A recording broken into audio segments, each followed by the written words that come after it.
Welcome to Life, Lessons, and Legacy, the podcast where we delve into the stories that shape our lives and the lessons we carry forward. I'm your host, Cedric D. Nelson, and I'm excited to embark on this journey of discovery, growth, and inspiration with you. Whether you're seeking motivation, guidance, or simply a moment of reflection, Life, Lessons, and Legacy is here to accompany you on your quest for fulfillment and purpose. So sit back, open your mind, and let's embark on this transformative journey together. But I think one of the saddest things for me is to see young mothers or young parents with their babies and they can barely talk and they got a iPad Keeping them busy. and you're keeping them busy, but you're not communicating with them. So that device is their guide, their teacher, their conversationalist. So then you wonder when they get in school, they start getting all these diagnoses that looks like autism. I'm not saying that it's not there, but it looks like that because you haven't nurtured or haven't put in them those skills that they need. They don't know they're in the first grade and they can't tell you what their street address is. Exactly. Not a clue. Or they're in the first grade and they don't know your real name ain't Pookie. Right. You know, Right. And our parents that didn't have an education knew we needed to know those things. We needed to know. So it doesn't take a PhD to figure out what basic life skills that will get you through life. It doesn't take that person to figure that out. Look at where we come from and where we're at now. And we came from ancestors that came over here, couldn't even speak the language. Exactly. But they learned it. But now we put them in front of a device and they zone into that. For hours. Yes. And so what are those subliminal messages that they're getting from that device? And so when they go on jobs and they're in school, they have no coping skills, no communication skills. When you're dating, texting. So when you marry somebody, you get in the house when you realize, oh, I don't really like you. Well, I haven't really talked to you either. So I don't know what I like. Exactly. So our families are failing. It's not just our culture, it's everybody's culture. Because at the end of the day, that device is doing what it's meant to do. To make us addicted to it. We've got to be smarter than this iPhone and this pad and figure out, hey, we can't do it because that's not how God created us. It's not. Well, we're human beings that are supposed to nurture and love each other and talk to each other. And communicate, right. And communicate. They had the animals they talked to in each other. Now we talk to a piece of metal. That's where we get our news from. We get our news from it. We and like you said, it's crazy because I remember being a kid, we were outside all the time. So you learn reasoning skills very, very quickly. Exactly. You had to figure it out. You had to be home when street lights came back on, but you interact with people all day. And now you have kids that will be in the same room or on the same field, I would say. And they won't pick up a ball, they won't pick up, they don't run around. It's just simply this. And I'm like you say, it creates anxiety. Because I was talking to somebody, and they were saying like the pandemic made it worse because people were so separated. Exactly. And then when school started back up, it's like I'm here around these people, but I haven't been around anybody in 4 or 5 months, a year, whatever. So everything is socially awkward now. That all is this device, and what this device tells you, whether the device is correct or not. To them, those are facts. Exactly. And they don't realize that is to hoard you in on the things that they want you to believe. And then it's not reality though. And I tell people, so you got 2,000 likes. You don't know 2,000 people. Exactly. These are people that looked at it. Sometimes they may not even looked at your post. They just put like, these are not your friends. They're not. Or we're looking at all of these reality shows. They get paid to do this. That's it. And so you think this is how you handle conflict by fighting a woman or you're arguing or you're cursing each other. And so those things have become their teachers and their mentors. It is. They have. And we hold our peace. And we've got to stop doing it. We do. Because I tell someone that the same thing. I say, I tell people all the time, there's just snapshots. They are what they want you to see. It's like I tell people all the time, like I have two kids, they both play sports. So if my son scores a touchdown and my daughter won the race, well, that's what people are going to post. People won't post when the child fumbled the ball or the daughter came in last, or even for ourselves, we don't post, well, I don't know how I'm paying my bills this month. We post, oh, I just, I got a $10,000 bonus. So again, and the people on the reality shows, again, like I said, they're being paid to take all these trips because most people can't go out of the country every week. No, absolutely. But again, that's the unrealistic standard that they are pushing on this next generation. So they think, and even the same thing about conflict. I tell people all the time, especially when you become grown and an adult, you can't walk around and punch people in the face and fight and thinking it's gonna be fine. You get a couple of assault charges, and they're gonna give you some years, and and you realize very, very quickly, I need some skills to know how to de-escalate the situation rather than fighting. So. And even with the videos, our kids see so much violence. So it's no wonder they know how to make a gun and put a semi-automatic, because you're not watching. When my son was growing up, he wasn't allowed to watch certain things because I knew he was very vulnerable. And I knew at some point in that life stage, he was going to stop listening to his mama and start listening to his friends. And I love Erickson's life stages because he's almost on point with you. They stop worshiping you and idolizing you, and then they hate you. They go through that phase that their friends are their parents, and they listen to them. And my prayer used to always be, when he ain't with me, Lord, please put somebody in his life that know you, and it's gonna steer him the right way. Because it's gonna be sometimes they don't listen. So if they're seeing these things on these video games and they going to bed with them, I mean, we talk about how they got their own gaming room. You don't know what they're doing in there. Then when they get out here and they do something like go shoot up a school or shoot each other, because look, we had a conflict. You said something about me, I'm gonna go get my gun and actually kill someone. Then reality sets in that you kill someone. And unless you never ever killed someone, you don't know what that really feels like. Exactly. It's not the video game. We can say we think we know, but I get upset if I run over a squirrel. Exactly. Like that squirrel did anything to me. And if it's okay and you can do that and go home and go to bed and it not bother you, we got some serious problems. Some serious mental health problems. These kids have some serious trauma issues. They do. And they're so desensitized because, again, like you said, you see the violence on the video games, and violence, even on the music on the radio is so different. Everything is just violent and it's just demeaning. I remember my son and daughter were younger, and they asked me about playing Grand Theft Auto. And I remember telling them, like, no, you can't play it. And they go, oh my God, why can't I play it? Like, you're a child, you don't need to see this stuff. They got prostitutes and people killing people and stealing cars and all that. And I remember getting older, and my son was with one of his older cousins one time, and they were playing it. And the kid was like, hey, you want to play? He's like, no, my dad won't let me play this. So, going back about the room, the kid kind of gave him a hard time. His older cousin kind of stood in for him. Like, no, his dad said he can't, it's fine, leave him alone, But again, it's that constant influence that the world has on these children. And it's hard because, like you say, your kids go to a phase where you're Superman. I'm dad, your mom, Superman, Superwoman. Then it's like, they kind of know what they're talking about. Then it's, well, they don't know what they're talking about. I hate them. They don't want anything for me. Yeah, they're the worst person on the planet. And then when you get older, you start realizing, like, you know what? They love me more than these other people in the world love me. They love me for what they can do for me. Everybody else in the world loves me for what I can do for them. And it takes children a long time to get to that point to realizing, like, it does. There's no love like the love I get from my parents and God. Because there's other people, I mean, it's basically what I can do for them. Exactly. And I think for me, that's what I want to be able to not only get to my kids, but those people that God put in my life, that at least I've showed you another way. Exactly.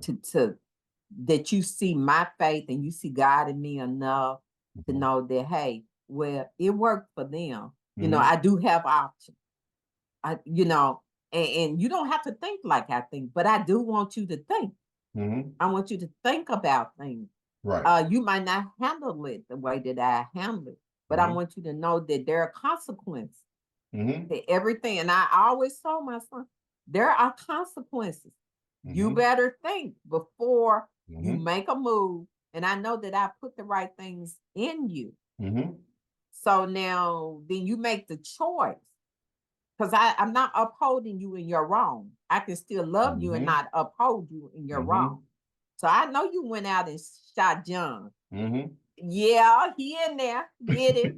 And I'll be down there on Monday to see you. Because and I'm going to be praying. But you did wrong. Exactly. And I think a lot of times we uphold our kids because I think parents feel guilty because they know they are partly the blame. That's it. That's it. Because wrong is wrong and right is right. I tell people all the time. Right. I say the same thing. Like, I can't be like you say, my child and shot somebody. I'm like, well, you know, they did it because no, you still shot somebody. Or my kid went and stole something. You still went and stole something. You know, and I tell people all the time, like, so one of the questions I ask about, like, what do we think about legacy? And I tell my kids the same thing. Like, you guys are part of my legacy. Like, I'm not gonna be here forever. You know, so what you do, it reflects on me because you're the next generation. Every generation is supposed to get better. So I'm gonna sacrifice some of the things that I want so that you can have a better life. So think about that. Think about the consequence, not only for what your action, what it's gonna have on you, for me and my legacy, because you are my legacy. You know. Right. And my parents used to tell us that when we walked out of their house, you represent me. My dad would say, me and your mama. So when you step out of here, they know that you belong to the Daniels house. They know your parents. So now you make a decision of what you're going to do. But remember that you represent, and I tell my son that, you know, you represent me and your dad, your granddad, your grandmama. Your aunts and your uncle, and that's not what we do. That's it. I tell them, and it's okay to be different. It's okay, and I want our kids to understand. And it took me. I think I was grown before I realized it's okay to be different. It is because it wasn't a lot of people in my community that had mama and dad in the house. That's true. So I live with people thinking we were bougie. Oh yeah. Oh, and so I didn't have a whole lot of friends. Actually, my best friend had a mama and daddy too. So I grew up with that and almost grew up shameful of it. That's it. You don't want nobody to know. Oh, I didn't want nobody to know that my parents weren't getting welfare. And nothing was wrong with it. But my dad just had so much pride that I can take care of my family. And so you know, and I had to feel better about myself as an adult, even with when my son grew up, his dad and I both agreed we were doing private school. And we worked our tails off to make sure that happened. And so I even got it from friends. Oh, y'all that family. Yeah, that's it. And it got to the point, yeah, we that family. Because I want something different for him. That's it. Miss English, that's something very important. In our communities, we deal with it a lot. It's like you said, a lot of times people are afraid to quote unquote let their light shine. They are afraid to say, okay, look, we want something better. No, we're not going to be doing all the smoking and drinking and this, you know, you're afraid. I know my wife and I talked about it one time when sometimes with especially with Black community, when your child is using proper grammar and people say he's quote unquote talking white, you like, and you at first, you know, you kind of like, what? And you finally say like, what's talking white? He's using proper grammar. Like, what's wrong with using proper grammar? Or what's wrong with, because I tell my kids there's a standard. Now, you might not always follow that standard, but you need to understand there's a standard. I have one, and I'm holding you to it. Ain't nothing wrong being different, but there is a standard. You are a Nelson, and I expect you to carry yourself a certain way because you bear my last name. And then like, again, like when they're younger, they're kind of like, okay. But as they get older, they take pride in it. I never forget, we lived, before we moved, my son and daughter had some other kids that moved down the street, you know, and it was different. I think that she had like 5 or 6 kids and 5 or 6 different fathers, you know. So the kid came to my house one day, you know, I would, you know, interact with them because they little boys and little girls, you know, they need them, you know, I would interact with them. And the kid asked my son and my daughter, he was like, hey, where does your mom live? And they were like, she lives here. And he's like, well, where your dad live? He said, here. And he said, well, how your dad and your mom live? But again, to my kids, it was like, no, both, you know, it was common sense to them. But to those kids, it was like, well, it's 5 of us, always got different daddies, our mom and dad, but again, it comes down to that kind of that norm, what's normal for them. For him, exactly, it wasn't normal to see both of us there. But that's why I tell the kids, like, you don't understand as your parents, we try our best to give you every advantage we possibly can. Right. We set the example, like, and I tell them, I said, you don't understand how blessed you are until you get old and start living life. Exactly. And you realize, like you say, my mom and dad sent me to private school. My mom and dad brought me to the dinner table to have conversations with me. I tell my kids that the kids that don't have what you have will probably kill you to have it. But exactly. But this generation will go over there and try to be with the kids that don't have it to prove that they're not bougie, quote unquote. Exactly. No, I'm like, no, just count your blessings. You're very blessed to have the life that you have. We're not perfect as parents. No, but we do everything we can for your butt to make sure you guys are okay. You know, and that's and even as an adult parent that's parenting an adult, I have conversations with my son, and I asked him one day, how did having divorced parents affect you? Was it a negative effect? Because I wanted to know. Right. He said, Mom, he said, honestly, some of my friends that had both parents said their life was a lot different. Right. And he said, I guess I didn't even realize, I knew y'all didn't live in the same house, but it never affected me in a negative way. I said, well, thank God, because then we did what we were supposed to do. Because if there was a game, if there was graduation, we were there at his high school graduation. I had my new husband. We were all at the house together. That's it. You know, because that's his family. That's it. You know, and I've had ladies say, well, I wouldn't do it, but that's your choice. Right. What kind of mother would I be, or what kind of parents are we to want our kids to know that negative side where they have ill feelings against a parent? Right. That doesn't speak highly of me as a parent. You know, we made this child, so at the end of the day, we both want him to be the best that he could be. We want him to be better parents. I always tell him, you won't even know what divorce look like, because I've already claimed that. You will know what an intact family will be with somebody that loves you, loves themselves, and my grandkids won't know that. Now, they'll know it because you will tell them, but not because they've experienced it. Because the kids, so everybody make mistakes, you know. That's it. It just wasn't a good time, you know. But our kids, they don't have memories of being children.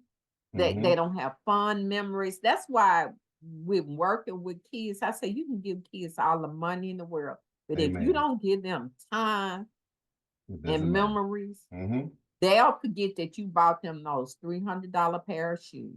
But what they won't forget is if you take them to the park and you spend some time with them, that's it. Or you had a game and they saw you in the audience. My brother played football. My dad made sure on Friday nights that I don't care what you was doing. You're gonna be if there. you had a date, you would bring the date with you. You're gonna be there. Because you know, you tell them, hey, look, we can go out after that. But my brother playing, you know, ball, so hey, we gotta go. And I didn't understand it then. Or if I went to a game, Dad would say, you got to take your little brother with you. Oh, God, you know. But I understand now what he was creating. That's it. And that's their standard. We're going to be there, no matter what. You know. Yeah, that's crazy. You know, but and like even things like that, Miss English, think about this. Like, at that time, like you say, you was an old guy, I got to take my little brother. But when you get old, you realize, okay, now we have a new standard set. Somebody's going to be here to support you no matter what. Yes. You know. Yes. Parents are amazing. I tell people all the time, parents are so amazing. And you don't realize until you get older.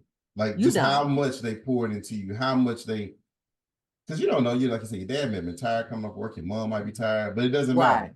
We're gonna be here, we're gonna pour into you, we're gonna give you all we got, even when we don't have it. You know, you think about you and I, we both have children. There's many days you come home, you be like, I don't even know if I got enough left for myself. But but I'm gonna give to you today. I'm gonna make sure you're okay.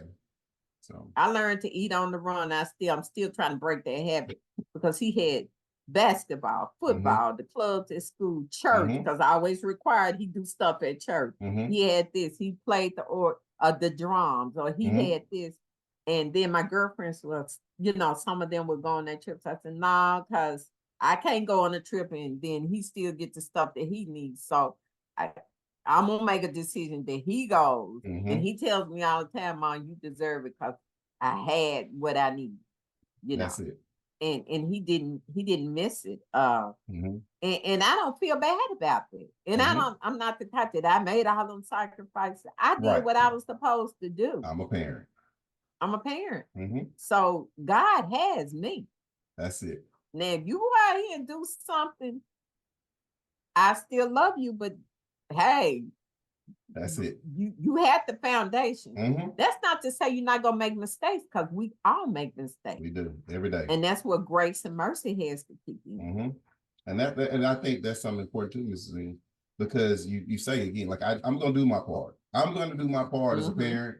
And like I say, like we all make mistakes. I make mistakes as parents, they make mistakes as children. But again, I'm gonna do my part. Like again, grace and mercy when they make mistakes and I make mistakes. But if you do mess your life up, you can't say it's because my dad didn't do what he was supposed to do, or he didn't teach me enough, or no, you want him. I gave you your moral compass. I helped you give it. I pointed you toward God. I gave you lessons. I was there. So because I was doing an interview with somebody once before, and she said that you pour into your children, but when they get older, they make adult-like decisions. And those adult-like decisions come with adult-like consequences sometimes. And you're still going to be there for them. Like you say, if either one of our children kill somebody, you're still going to be there for them and support them the best you can. But you did this, and now you got to deal with these consequences. Exactly.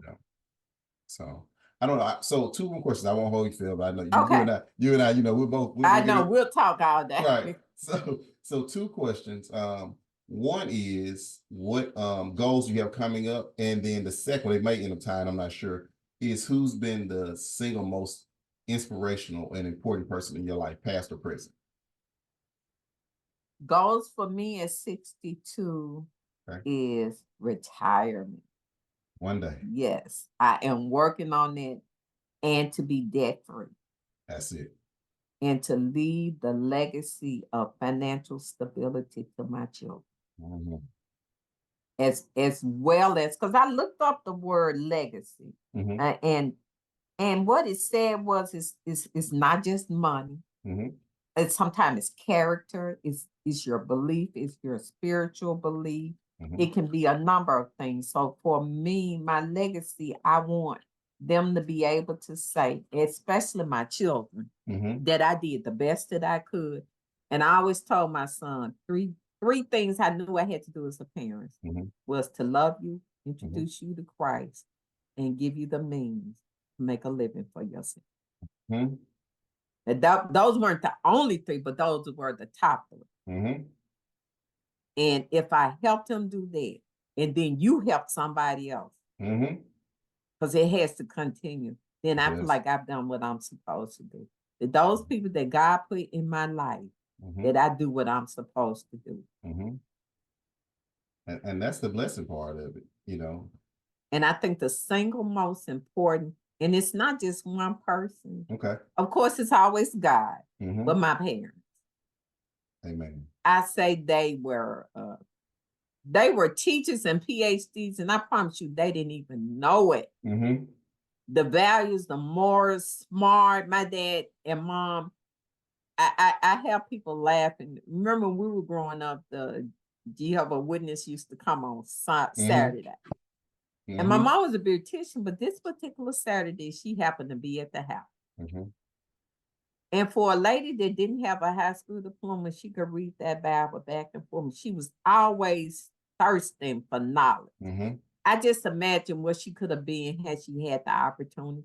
But when I tell you she was the best beautician in the world, and what's so funny, she worked in the hood. So if they didn't have, and they were pimps, prostitutes, so if they didn't have the money, they would come back and leave Miss Pauline. I'm gonna leave you this ring until I can come back and hit you up with the money. And she did their hair, because that's how we did. That's it. But they came one Saturday morning, knocked on the door, and she invited them in. And they couldn't get out of that house fast enough. And we were like, I was just so amazed that she knew that word and could explain it. But she not only knew it, she lived it. That's it. Now, my dad didn't go to church, but he knew the Lord. And I'll tell you something funny. When my dad died, we found him in the bathroom with a scripture in his hand. Really? Healed over. Yeah. Wow. So I said, in church is very important, but he lived a life in front of us that we knew he loved God. That's it. We knew that. So we were at peace, and he was in his 80s, and he was still living by himself. And I said, but he had that scripture in his hand. So I saw he good. That's it. That's it. So those are, if I could say in by those two. Teachers and everybody. And I think that every kid should say that. You shouldn't have to go outside of your house to look for your role model. You shouldn't. You shouldn't. Now, it's good that you can find that, but you should be your child's role model. It should be, you know, and that's important because you think about it, even if your mom and dad hear you speaking now about that, that's one of the proudest moments you can ever have as a parent. When you say who's the most inspirational person that was in your life, you say, "Oh, my parents," because they did what they're supposed to do. They taught me stuff, and not only did they tell me stuff, they exemplified it every day. Right. There's almost no greater, you know, praise from a child to a parent than saying, you know, okay, you did what you're supposed to do. You know, I mean, that's yeah, but you can't ask for anything better than that. And that's an amazing story about your father passing with the scripture in his hand.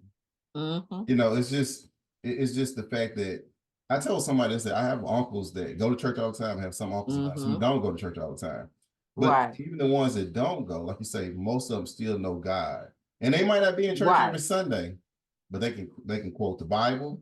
Yes. And they can tell you, and they live their life in a way that you can tell they honor God, if that makes sense. Even though they don't go every Sunday. They don't go every Sunday. But if you talk to them the way they carry themselves, you understand that they know God and that is the driving force in their guide. You know, so yeah. And it's so funny because they knew the impact they would have on that. And I tell you, growing up, and my daddy drank, but I tell people I was grown and in social work with a master's degree before I really understood that he probably was an alcoholic, but he was functioning. Right. And we never saw it. I said for years, he would go to the package store and we didn't know what it was because I'm just thinking, oh, he's going in there to get a pop. It'll be hid in the vegetable tray because as a child, they knew it was certain things we didn't need to know or see. That's it. Now, as I got old, I understood it, but when them first 5, 6, 10 years, I'm like, oh, okay, they just went to the package store. Just the package store. You know, it's not doing the package either. Yeah. And not even knowing because you didn't act, but it's just like we've got to let children be children, and we got to. I'm grown, but there are still some things my child doesn't need to see me do. Right, or know about you. It's like know about me. That's it. Because my children, I said, look, my son used to get so mad when they were younger, and I was like, look, I'm not your friend. I'm your father. I love you. And as you get older, we'll be more and more friendly toward each other. Yes. But I'm your father. Like until I take my last breath, my job is to be your father. Now we're gonna be friendly. We can go do stuff together as you get older. You know, we'll go to baseball games, football games, track meets. I'll take you on vacation. But I'm your father. My job is not to be your friend. Now we can have great conversations. I can give you advice, but that's not what God put me here for. No. You know? So like I said, something that should know about you. You know? Right. And I always tell my son, I said, you know, he's grown and it's still certain things he is not gonna do in front of me. And my daddy was 80 and I was 40 something. I still wouldn't say lie in front of him. You know, it's like you know, oh no, they telling the tale. Because it was the respect. And I always tell him, I say it's in our culture to respect each other and to take care of each other. I always said I would never put either one of my parents in the nursing home. That's just for me. Right. And I tell him, that is not your job to put me in the nursing home. If I took care of you, one of my girlfriends said, well, they don't do that anymore. I said, maybe yours don't. That's not what I taught mine. Right. I said, the word says, when you take care of your parents, that he gonna take care of you. So no, you can put me back in the back room, me and your daddy. Make me comfortable. And when his dad was living, I said, me and your dad and my husband, we can all be in the same room and it ain't gonna matter no more. It won't take care of us. You know, hey.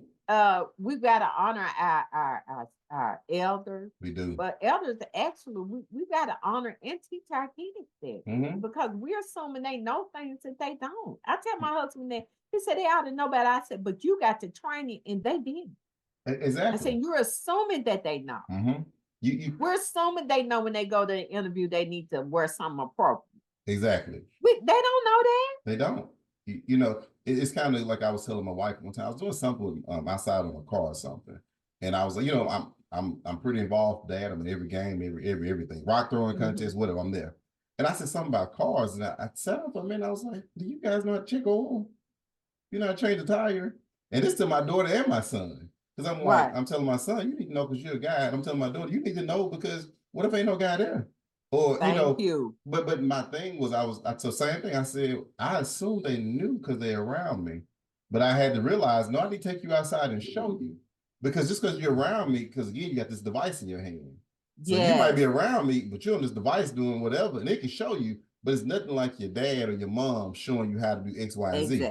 And something you said earlier, and I probably get off here. I got maybe one more question, but something you said earlier when you were talking about kids not remembering what you got them, like what you give them, like as far as material stuff, money wise. But kids and people remember how you make them feel. I say even in the field that I'm in, with dealing with behavior services, and even speaking engagement and stuff, most of the people I deal with, they don't have behavior issues or issues when I'm around because of what I give them. Absolutely. It is the way you make them feel. It is that's it. Like you think about even your parents. I mean, it might bought you a new car and say you might kind of vaguely remember it, but you remember the presence of your father and your mother when they were around you. And that's why I tell people you got to focus more. We're in a generation where everything give me. I'm like, stop trying to buy, I guess I would say buy love. And just invest in people. Because again, with my clientele, when I'm around, I'm either a big brother, I'm a friend, and you can they can feel that difference, and that's why I don't have the issues that I have, you know. So invest in people. You have to, and I'm like you now that I'm getting old. I don't care where I go, even if I go in the store, a young lady might say, "Hey, grandmama," and I'm okay with that. That's it. And I'm okay with it. And I tell people, they said, you don't get upset. I said, no. You know, that's a sign of respect. At least they honor me enough to say that. And I'm okay with that. So now I got to live the part. I can come in here acting like, you know, that I want to be their friend. I said, because that's not my job right now. I'm at a different place. So my role with people and my husband or my friends, it has changed. Yes. And supposed to. It's supposed to evolve. Yes. In my family, it's funny you say that.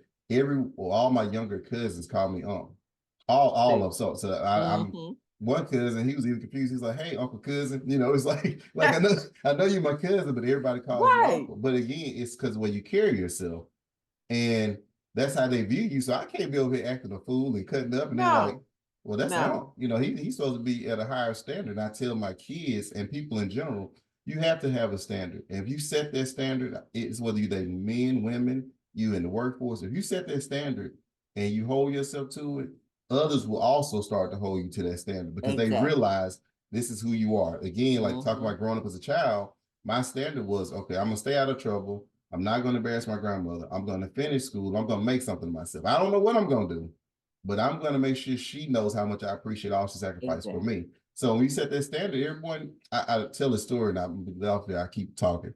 I remember playing basketball, and not to incriminate anybody, but I remember playing basketball, and some friends and probably family members I was with, and they'll probably hear this podcast and start laughing. We were playing basketball late night one night, and we was all tired. We were probably like 2 a.m, and there was a concession stand, and they were like, "Hey man, we want something to drink, want some food," and I'm looking like, none of us have any money.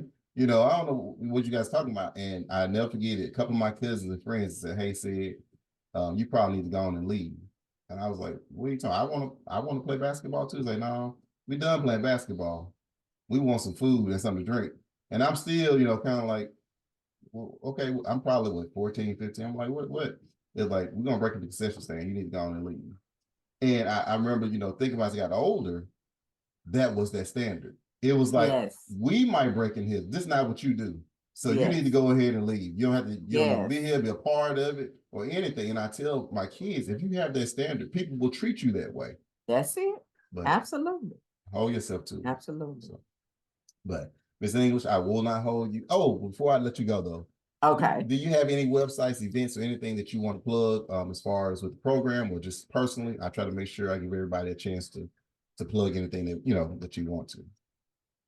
For me, as a social worker and worker with children, I just encourage your listening audience to please get your kids involved in some of these summer programs.